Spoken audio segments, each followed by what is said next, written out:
Why did fishing become a popular pastime among samurai in Edo, Japan? After generations of peace, many samurai no longer spent their lives on the battlefield. In Edo, the sea, rivers, and canals were always close by, making fishing easy to enjoy.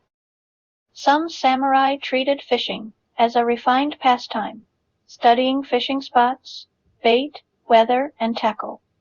Over time, recreational fishing spread from the samurai class to the townspeople of Edo.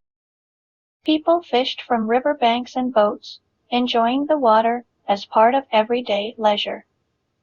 Ukiyo-e even shows women enjoying fishing, suggesting how widely the pastime had spread.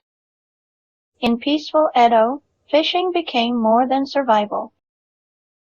It became a popular way to enjoy the city's rivers, sea, and changing seasons.